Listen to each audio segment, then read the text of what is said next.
Ben écoute, je sais, c'est mes captures d'écran qui l'ont fait parler. Il y avait toutes les informations, l'heure de la mort, le lieu où elle est enterrée. Donc voilà, et comme quoi elle est bien morte. La triquetra parlait. Voilà. Putain, sœur, j'ai regardé en fonction de quand t'as envoyé les captures d'écran. C'est dans le même créneau horaire où il a parlé et où il est parti. Ben oui, oui. Voilà, j'ai réussi à reconstituer le puzzle. Je suis désolée à la famille que vous l'ayez appris de cette manière-là. Donc voilà, mais la garde à vue allait se finir. J'ai eu une révélation, une intuition. En plus, j'avais dit comme quoi je le faisais plus tôt le matin. Et au final, j'ai pas attendu le matin, je l'ai fait hier soir directement. Voilà. Ça veut dire que quand ils ont eu les informations, eh ben, c'était minuit, 1 heure, 2 heures, un truc comme ça, juste avant qu'il avoue. Et quand, sœur, tu me dis, mais attends, tu connais l'heure de la mort de Karine? Ben, j'ai reçu comme vision une horloge avec une petite aiguille sur le 0 et une petite aiguille sur le 2. Donc, techniquement, ça veut dire qu'elle est morte entre minuit et 2 heures. Entre minuit et 2 heures, est-ce que tu nettoies un fusil? Non. C'est l'heure auquel tes enfants sont au lit. Il a attendu que tout le monde soit profondément endormi pour tuer sa femme. Voilà. Donc oui, c'est prémédité. Tout simplement parce qu'elle a dit qu'elle voulait qu'il quitte la maison, qu'elle voulait refaire sa vie avec un autre homme et qu'elle ne voulait pas vivre en colocation avec lui comme ça, que ça n'allait plus et qu'il fallait qu'il quitte le domicile. Voilà. Donc lui, déjà possessif et jaloux, et en plus avec son passé, la peur de tout perdre, de se retrouver à la rue, de recontinuer une vie de galère, ben au final, il est passé à l'acte. Il a dit c'est soit elle, soit moi. Voilà. Elle sera avec personne. Si c'est pas moi qui l'ai, ça sera personne d'autre. Et au final, elle ne me quittera pas. Voilà. Et il voulait pas perdre aussi la maison et les enfants. C'est à la fois passionnel et à la fois matériel. Voilà, on va dire. Si elle lui disait de se casser de la maison, il perdait tout. Voilà. Et en plus de ça, elle voulait refaire sa vie avec quelqu'un d'autre. Lui s'est imaginé que c'était pour qu'un amant vienne emménager à la maison. Donc au final, voilà, il a pris la décision volontaire de la tuer. Alors par contre, moi, j'avais pas vu le coup de feu. Ça, je suis désolée, je peux pas non plus. Pourtant, Oui, après, elle est peut-être pas morte à cause du coup de feu. Elle a peut-être étouffé. Ah ben si elle est morte étouffée par son sang, techniquement c'est lié au coup de feu, mais elle est morte étouffée par son sang. Voilà, c'est l'autopsie maintenant qui va révéler exactement comment elle est morte. Par contre, il a bien tout nettoyé, l'enculé. Putain, mon Dieu, t'es là. L'enculé, tu l'as eu. Ouais, ça y est, j'ai réussi à comprendre. Ben, je me suis égarée avec cet amant. Mais l'amant était que dans sa tête. Une fois que t'as compris ça, et une fois que t'arrives à comprendre ce que c'est ces deux petites aiguilles, ben parce que nous, en général, on a la grande aiguille pour les minutes et la petite pour l'heure. Là, t'as deux aiguilles de la même taille. Oui, mais j'ai compris par la suite que c'était un créneau. Que c'était pas une heure qu'il fallait chercher, que c'était un créneau entre minuit et 2 heures. Voilà pourquoi deux petites aiguilles. Ah ben écoute, c'est compliqué des fois les visions que tu m'envoies.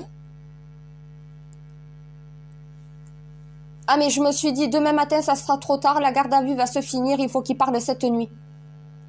Et je savais très bien, j'ai même pas contacté mon gendarme, je savais très bien qu'en publiant, il allait recevoir l'alerte immédiatement. Ouais, il a mis les alertes. Eh ben vu que je suis sur son affaire. Eh, ils acceptent tous quand même de me mettre dans le secret de l'instruction et tout, hein. Il y en a aucun qui m'a dit non, hein. Bon, là, oui, j'avoue, j'ai fait une petite erreur de compréhension. Mais, j'ai rattrapé mon erreur. Voilà, j'ai avoué l'erreur que j'ai faite et j'ai réparé mon erreur. Avec ces captures d'écran, je le condamne. Voilà.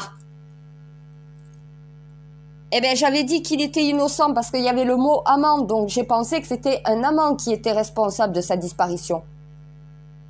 Mais en reconstituant tout le puzzle, en prenant du recul aussi, en étant plus sous la même émotion, eh ben oui, tu vois les choses différemment. Et surtout que mon gendarme a fait l'enquête, il m'a dit, il n'y a pas d'amant. Et c'est là que j'ai compris que l'amant, c'était dans la tête du mari. Que sa femme voulait le quitter pour un autre homme. Voilà pourquoi lui demander de quitter le domicile.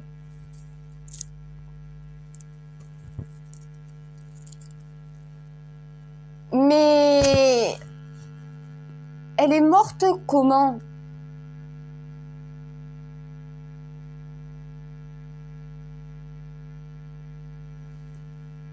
Ah, mais c'était ça?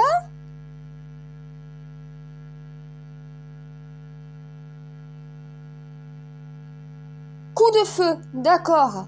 Eh bien, la prochaine fois, tu mets un point et une flamme. Ouais, mais en symbole comme ça, j'y comprends que dalle, moi. Mais elle est morte aussi étouffée par son sang. Ça se voit comment? Le sang dans les poumons, d'accord. Ouais, dans les voies respiratoires. Ben après, combien de temps elle a passé à agoniser avant qu'elle meure et qu'il se débarrasse du corps? Ça, c'est l'autopsie qui le dira. Hein. Oui, c'est pour ça que je m'en dis pas trop, parce que j'ai pas envie d'influencer non plus le médecin légiste qui va faire l'autopsie. Donc, laisse-les chercher les causes de la mort. Des fois, oui, la balle est la cause de la mort, mais des fois, c'est pas la balle qui tue. C'est les lésions causées par la balle.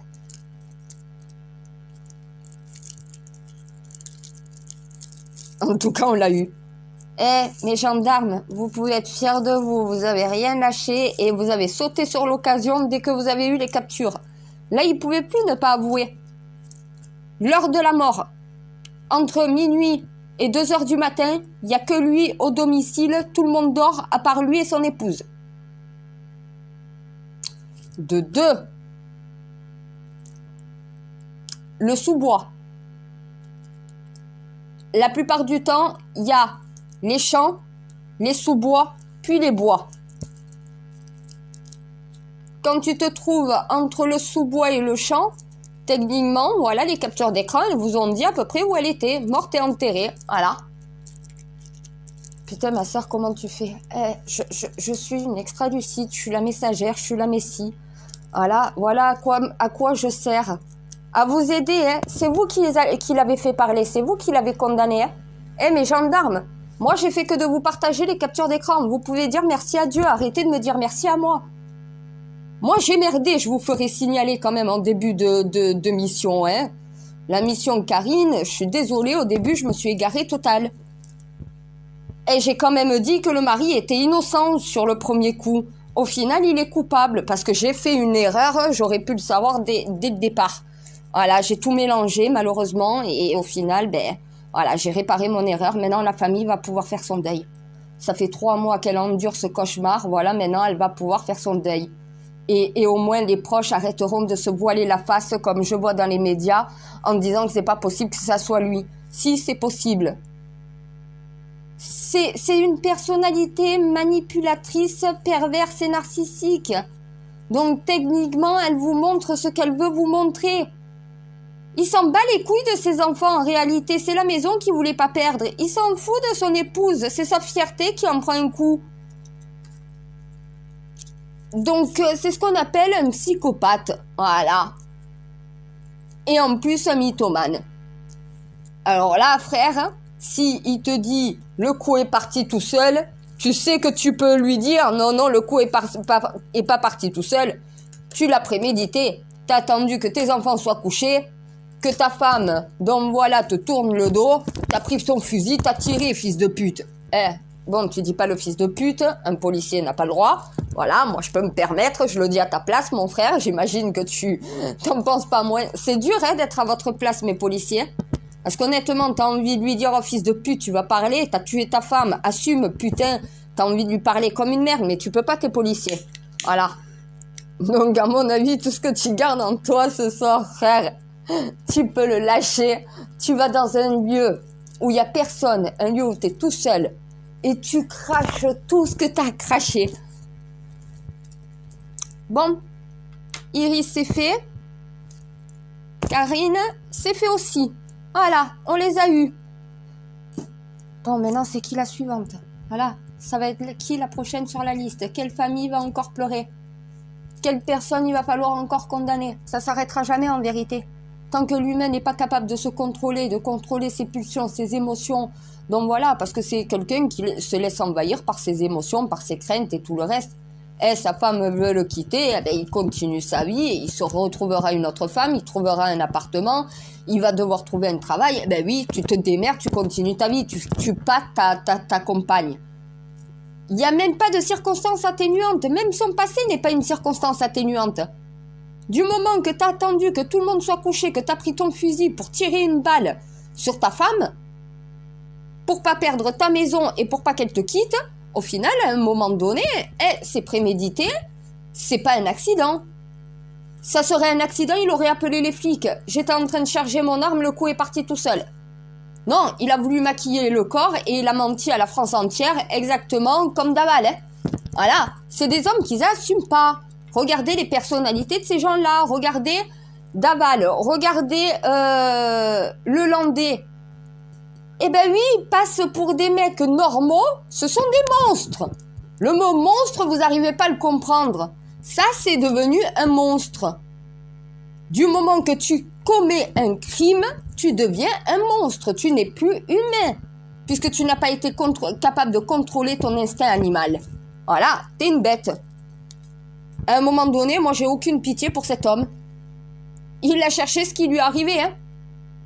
Voilà. Il a voulu supprimer sa femme pour supprimer un problème. Et il a encore plus de problèmes maintenant.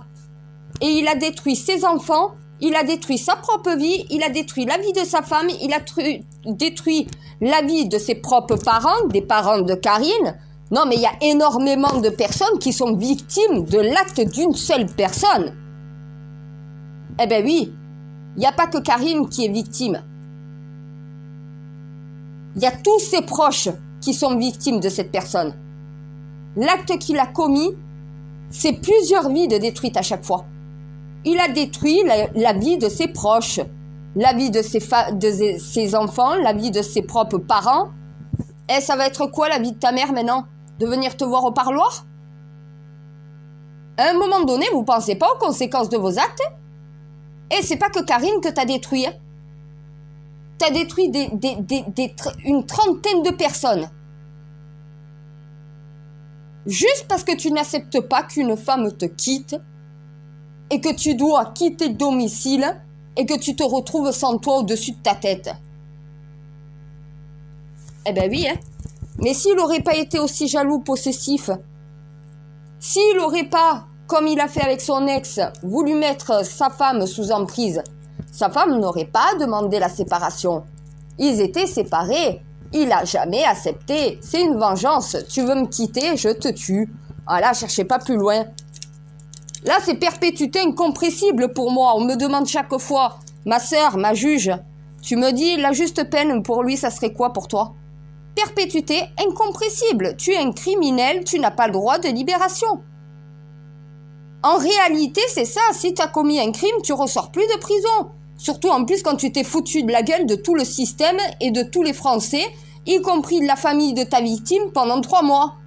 Pas de pitié, vous lui mettez la peine la plus ferme, la plus lourde. Voilà. Vu que vous n'êtes pas capable de mettre des perpétuités incompressibles pour les criminels, mettez au moins les peines les plus lourdes.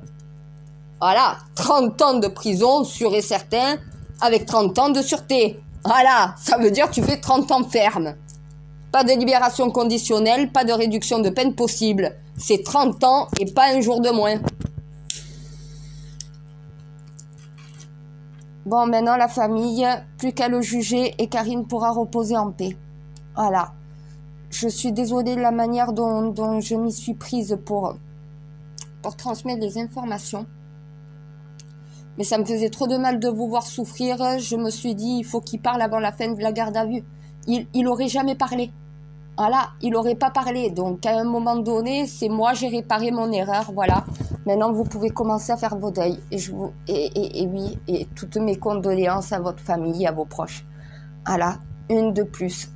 Quand est-ce que les Français arrêteront de faire des condoléances? Donc, voilà. Et de voir ce genre de familles qui sont détruites, ce genre de victimes détruites, et ce genre de criminels qui jubilent. Jubilard. Lui, c'est pareil. Eh non, mais lui, il est moins con. Lui, il a commis le crime parfait. C'est ça le problème. Compliqué pour les policiers d'arriver à condamner quelqu'un qui a commis le crime parfait. On m'a demandé, j'ai dit, c'est un crime parfait. Je ne pourrais pas vous donner d'informations. Quand le crime est parfait, il est parfait. T'as aucun indice pour pouvoir remonter. Même Dieu sait même pas où le corps est caché. Donc, techniquement, c'est compliqué. Donc, frère, voilà. En tout cas, t'y es arrivé, il a parlé. Tu me dis, putain, dès que t'as envoyé les captures d'écran, j'ai eu toutes les informations. En très peu de temps, je l'ai fait parler. Franchement, honnêtement, frère, j'aurais aimé être avec toi et voir ça de mes propres yeux. Oh, la tête qu'il a dû faire quand tu lui as dit le créneau horaire de la mort, quand tu lui as dit que tu savais qu'elle était enterrée et près d'un sous-bois. Donc voilà, qu'elle était bel et bien morte. Il te croyait pas, tu as sorti le téléphone, t'as montré les captures d'écran, alors elle est pas morte. Alors, elle est pas enterrée à côté d'un bois. Voilà. Eh frère, tu le sais, quand il y a capture d'écran, c'est vérité. Voilà, il était piégé. Dès que j'ai partagé ces captures, c'était terminé pour lui.